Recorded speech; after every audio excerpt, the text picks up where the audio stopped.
It's Ram season, which means it's time to serve with Ram 1500, Ram 3500, and Ram TRX. Ram, built to serve. And now, well-qualified lessees get a low-mileage lease on the 2023 Ram 1500 Bighorn Crew Cab 4x4 for $489 a month for 36 months with $3,465 due at signing. Tax, title, license extra, no security deposit required. Call 1-877-RAM-5722 for details. Requires dealer contribution, a lease through Chrysler Capital. Extra charge for miles over 30,000. Residency restrictions apply. Take delivery by 5/31/23. You're listening to a Countout Podcast.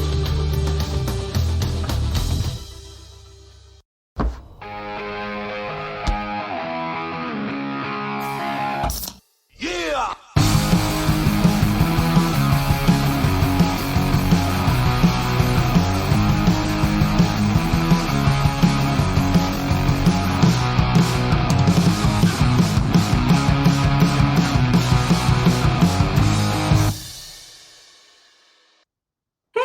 It's Amanda. And I'm Ashley. And this is How to Talk to Your Friend About Wrestling.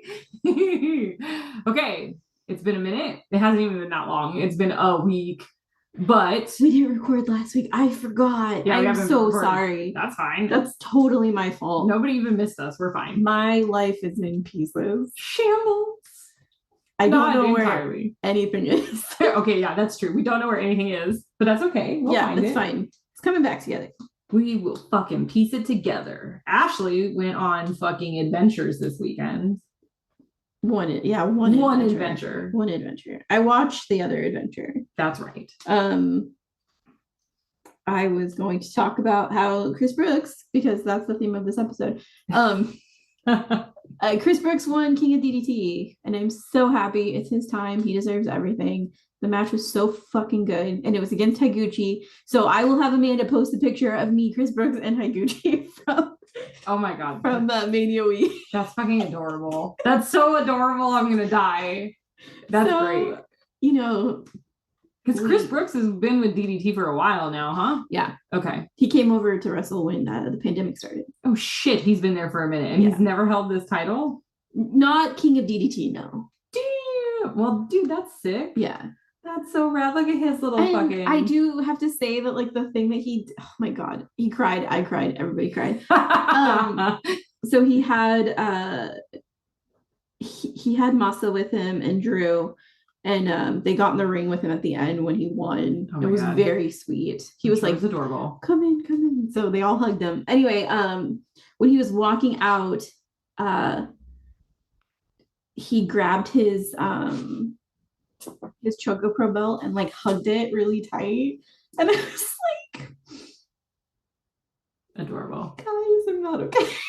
It was so sweet. Very sweet. Sorry, but we know Chris Brooks is a sweet boy. Anyway, he is a sweet boy. Well, congrats to Chris Brooks. That's fucking rad. The match was sick. It was so fucking sick. He was bleeding everywhere. Oh shit. Higuchi hits hard. Higuchi ain't fucking around. That, I believe it. He wrecked Starboy Charlie. He like made him purple. Fucking Starboy Charlie. Could you imagine just this giant man next to Starboy Charlie? Anyway, the other thing that happened this weekend was I went to New Japan in Long Beach with Ray. Hello, Ray. Hi, Ray. They don't listen to this podcast, but it's fun. And I got to see Okada, and I fucking cried like a baby. I love that you cried. I was so shaky when I heard the coin drop. I was just like shaking. And to say that like I cried over Okada is kind of silly because that match was so insane. Seeing as it had Jon Moxley in it as well, Yuta, but also like his other son Shooter, and then I feel like Okada's been a big one for me. One, you haven't seen them yet, so like of course you're gonna cry.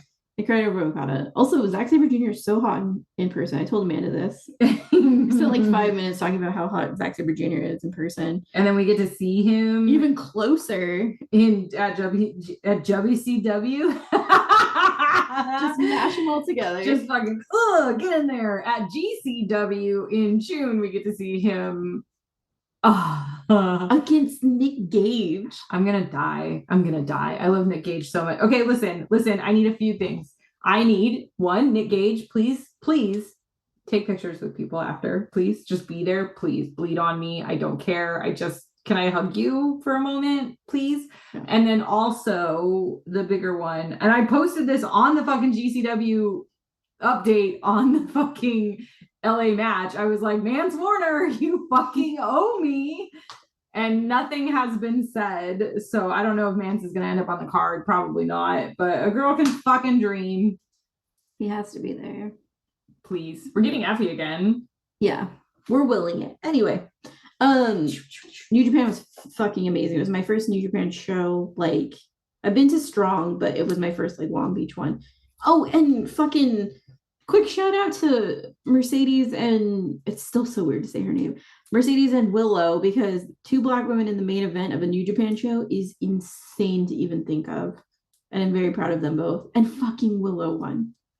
Which you told me like was not the original plan. It was not the original plan. I don't think anyone saw that on their bingo card for 2023. But I am beyond happy that she won, because she's a fucking just wonderful person in so many ways. That's fantastic. I just want nothing but good things for Willow. Well, yeah. I mean, it makes sense. She's beautiful. She's so good. She just makes everybody happy. Anyway, so that's Ashley, Adventures with Ashley. There were a ton of people at your goddamn New Japan show. Yeah, there was. So many fucking people. I'm slightly upset I didn't go, especially because it was in Long Beach. It's so close. It's never that close. The only reason that I didn't have you go is because I didn't know if you were still going to be fucked up. Nobody knows. And because I bought tickets, literally that's like maybe a week or two after. Oh shit. Yeah, there was no fucking so in my mind, I'm like, she's gonna be very broken. Amanda stays broken at this point. But I'm super bummed that you didn't go. That's my fault though. My bad. No, it's not your fault. We didn't know where Amanda's back was gonna be at. Yeah. So, but like it's getting better. We'll see how it goes. Yeah. I don't know if I could do 2 nights in a row yet, but like I'm coming for GCW. Yeah, well, yeah, we have to go for GCW. We have to. So anyway, so that's the wrestling update as far as like Ashley's activities of wrestling. Amanda has no wrestling activities because fucking I don't know. There's no excuse. I should watch more wrestling. Broken. Yeah, but like I should be watching more wrestling and I am not. You just need to throw GCW on. No, not GCW. ECW. Because it's so much fun. Honestly, it is. Or I should just start watching YouTube because there's a ton on YouTube, but I'm terrible. I'm trash. Anyways, today we decided to do a short fun one. Yes, because when we originally recorded this the first time, we were going to do something bigger. And then we decided to say, fuck that. Yeah. We're doing Baka Gaijin, motherfuckers. Mao versus DEATHWORM. Hell yeah. Ashley's fave. The love of my life, DEATHWORM. The love of my life. Girlboss, Gatekeep, Gaslight. Yes. That was a whole ass catchphrase. That's DEATHWORM's catchphrase. Jesus Christ. Time and love. Okay. She's a girl boss, so we can't help it. I love it. Okay, I'm here for it. Go fucking DEATHWORM. This was from the first Baka Gaijin. There's now been 4. So is it like a seasons thing? It's been like almost every month. Oh, okay. And like each show has been a fucking banger. Okay. I think I own all of them except for the one that was literally the other night. 2 nights. This morning? Was it this morning? Or yesterday morning? Anyway. The wrong person. It's Japan. It was at 3 a.m. I woke up because I didn't feel well. And then I was like, Gaijin's on. And then I ended up watching like most of it. Jesus Christ. Went back to bed. Got up to go to work. Anyway, so this takes place in what appears to be the tiniest bar in Japan. Yes, it is a very tiny bar. There are 4 floors up. Yeah, 4 floors up. Mm-hmm. There are pictures of Chris Brooks and Drew Parker everywhere. All over the bar. And there was one when they first came in, like that it just panned to, and it was fucking Drew, like with a panda. And I laughed so hard. It was to make me on. Your turn. It was fucking hilarious watching the camera pan all over the place and just it was essentially like a scavenger hunt. How many fucking Chris Brooks pictures are in this scene? Yeah, seriously. Spot the difference. So you had said something. Okay, so when they start this and Deathworm comes out and Mao comes out, they're both coming out to the most ridiculous fucking music. So here's the backstory on that. I told Amanda that. Okay, I can't remember what Deathworm came out to. I thought it was, I think I was wrong in saying it was Chainsaw Man because I think that was just Mao. Okay. But the original broadcast is always on YouTube. Okay. They live stream it. Mm-hmm. They got copyright struck on the video because of the music that they were playing. So a lot of times now, they will just pause the music. Oh, okay. Like, or mute it so that the audience at home can't hear it. Everyone in the bar can. Yeah. But we can't. Okay. So it's either silence or apparently with this, they put music over the top of it. And it was the New Year's Eve song?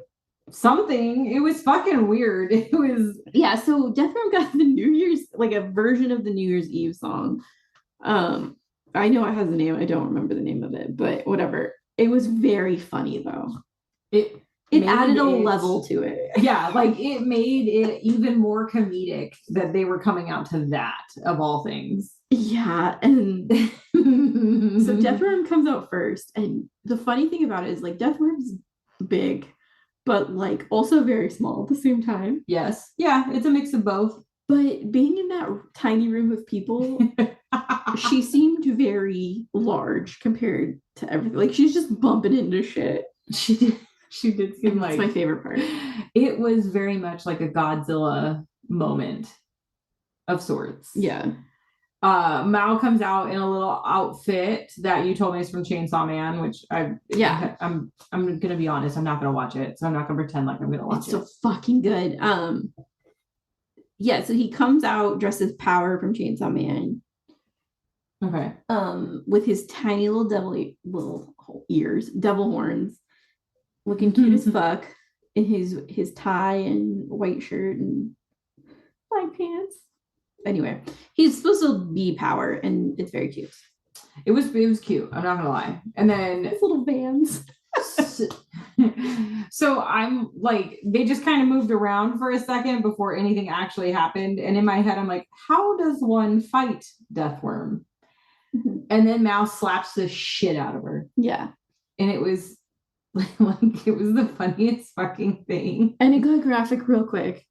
Because it did get graphic pretty fucking quickly. He punches Deathworm in the gut, mm-hmm. and then Deathworm brings her little tentacle hands, which I can't do it because this is a podcast and no one can see me. But she does this fucking thing with her arms, and it makes me laugh every time I see it. And it's almost like a no big deal.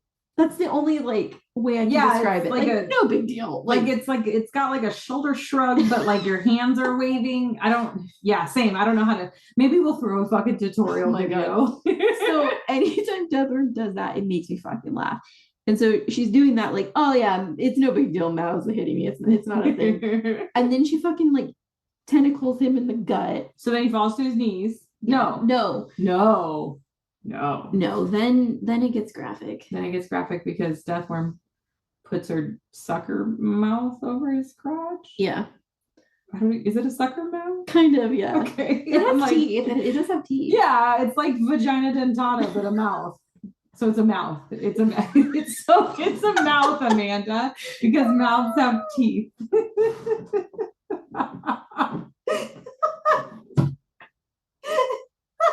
Sorry, that was gone.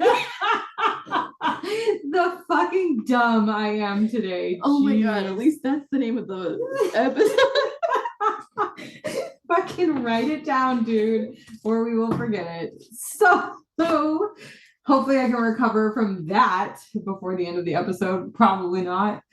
Fucking all-time top 5 dumbest things I've ever said. Okay, but anyways, so the sucker mouth ends up on Mao's crotch. The thing is I know exactly what you meant. But, and then he screams and then starts kicking the shit out of Deathworm again. And then we take a field trip. We go outside Through an elevator. Oh my god, the elevator parts were so silly. The elevator parts were like, there's movies that do this. Like it looked like a straight up movie scene where both bad guys go into the elevator and then everything stops and there's jazz music playing and then the elevator opens and then the fight scene is back on. Yeah, it was so perfect. So they go outside. They're on the streets of Japan. Mao's just dragging Deathworm around. And then like at one point they picked up a banner.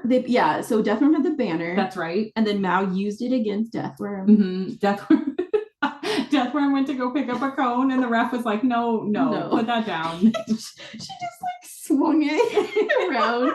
And then she tried to walk the opposite way, and he had to turn her around and like make her walk back. At that point, Mao starts getting the giggles, which made it. But like there were so many moments that just made this funnier. Like Mao sitting here giggling, which doesn't help anything to the serious level. No, because it's like, okay, if you're fucking laughing, I'm gonna start laughing. Yeah, it was very silly. It looked like they were gonna head to the train station and then like decided that maybe that was not a good idea. And then I think I even was like, everybody who paid to see this match is super pissed back at the bar. Yeah. Like, where are you going? All outside. Everybody's outside. Mao grabs Deathworm by the sucker. Yeah. And like leads her back into the elevator. And then they go back and they do their opposite side things again. Yes. But then when the elevator opens, he's got a hold of that sucker once more, the fucking sucker. But then, okay, so then they're fighting. There's some punching. There's some, hey, move out of the crowd, like move out of the way, like, crowd. Where are you supposed to move? Yeah, this is by far the smallest venue I've ever seen. Yeah. Like 10 people fit in this place. I think they say they sell about 30 tickets. Okay, so like that sounds about right. Yeah. It doesn't sound like we're packing this place in. But like, yeah, get out of the way, I guess. Go sit on somebody else. Yeah, go sit on someone's lap. And then Deathworm and Mal like, No, we're not there yet. We're not there yet? No, because Deathworm, because Mao takes his tie off and chokes out. Right. That's right. Chokes out Deathworm over a pipe, like choking her, and then pushes her face against the wall and pushes a chair onto her face. That's what was happening. Yeah. Okay. Jesus. And then when he's doing that, it's oops, all pictures of Chris Brooks and Drew Parker around the bar. 100%, yeah. Like it was fucking like I Spy. Like, tucked into, yeah, dude, 100% it was. It was like, how many fucking Chris Brooks, Drew Parker pics do you see in this? It was ridiculous.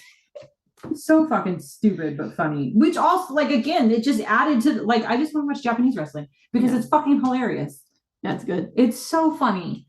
This Chris Brooks, Drew Parker fucking shit all over the place in the middle of a goddamn Deathworm match. Yeah. Get the fuck away from me. Oh, so good. Fucking Panda Drew Parker. Panda Drew Parker just kept coming up because of the angle they were filming. Yeah, and so it was like every like few minutes you'd see Panda Drew Parker. It was pretty cute. Jesus. So yeah, that's when. After that, that's when they fell in love. Yeah, there was like a mating dance happening, and then fucking they did little hearts at each other. They did little hearts. They were doing like ballerina spins, and then Mal like snaps out of the fucking Deathworm spell. Yeah. Very fucking nice. The best part is thinking about what Rafi drew. Oh, my Deathworm pinup. Yes. Yeah. So like thinking about Deathworm like that when they fall in love, makes it fucking funnier. Yeah. Oh my god, so fucking good. And I should mention that the background of my computer screen is Mao in a fucking like corset with like fucking thigh highs. And thank you, shout out to Dom for making that because it's perfect. It is giving Rocky Horror vibes. Oh yeah, very much that. Very much. That. We're not mad about it. So they fall in love. Mal breaks out of the spell. Yeah. And then like it's slap kick, fucking bump rolls, and fucking Deathworm flips Mal. Mal flips Deathworm. And then Mao does the move that I fucking love so much, which I'm sure this isn't even a crazy move. No, but it's just a fun one to watch. It is a fun one. And I just like the fucking like open leg part, I guess. I don't like the way they just fall on their butts. Yeah. Yeah, and that's when I noticed like they can just pick DEATHWORM up so easily. Yeah, I felt like it would be harder to navigate fucking with DEATHWORM, but it really was not. Like they maneuvered that thing all over the place. Seriously. So Mao wins. Yeah. Everybody's happy. The fucking Christmas music comes back. Yes, and then the fucking song comes back on. We gotta find out what fucking song it was because it was so ridiculous. It was very familiar. It was. I've definitely heard it before. I'm sure you'll find it in seconds. I'll throw oh wait, Joy to the World. Fuck off. Was That's Joy what to it the was. World? Yeah, I think it was Joy to the World. Oh yeah, and Heaven in New Jersey. Yeah. Oh my god, it was Joy to the World. That's even better. That's very silly. Jesus Christ. I love it. So I'm happy I've gotten to see a DEATHWORM match now. Those are fun. I always feel like it's going to be harder to wrestle against, I want to say, a fictional character. They're all fictional characters. Yeah. But a mascot is a good way. The other one that I love also is Chris Brooks recently fought Cheetan. Cheetan is an otter mascot. Fuck off. And there is a fucking gif of him just drop kicking him. I'm sorry, throwing Cheetan's own hat at his face and then drop kicking him. Oh my god. So perfect. Can we just do mascot wrestling for a second? Because I'm so down. That'd be fucking hilarious. Let's do funny wrestling for a second. Yeah. I'm in.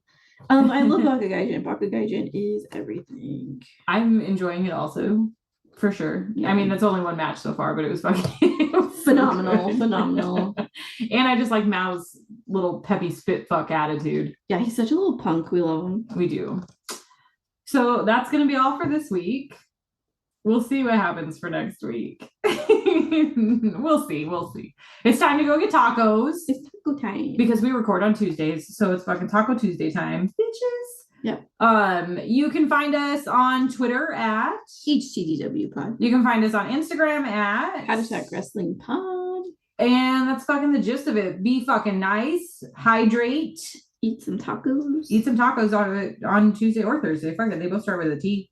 Watch wrestling. Yeah, watch definitely. Funny wrestling. Don't take wrestling seriously. Watch funny wrestling, please. It makes your heart happy. It makes me stupidly happy. It makes Ashley stupid happy. Yeah. All right. That's all for now, folks. Bye. Bye. This has been a Count Out Podcast. Ring Post Radio is the only show hosted by Ryan Knightsey and Scotty Edwards that talks about the entire world of professional wrestling. With new episodes coming out every Sunday, there is absolutely no reason to not listen to real, honest wrestling opinions from two crazy maniacs. Have a hot boy summer and listen along to Ring Post Radio every Sunday on the Count Out Network. The new Chevy Silverado HD puts you in command. Own strength with its enhanced available Duramax 6.6-liter turbo diesel V8. Own the lake with its available advanced towing technology.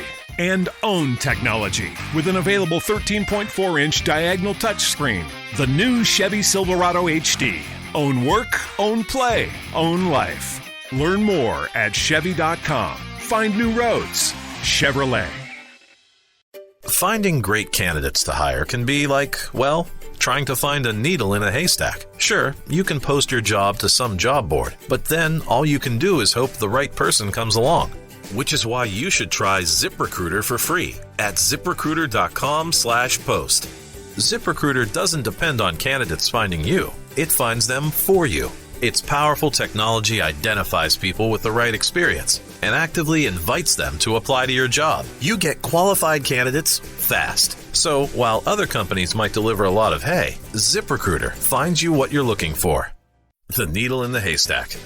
See why 4 out of 5 employers who post a job on ZipRecruiter get a quality candidate within the first day. ZipRecruiter, the smartest way to hire. And right now, you can try ZipRecruiter for free. That's right, free. At ZipRecruiter.com/post. That's ZipRecruiter.com/post. ZipRecruiter.com/post.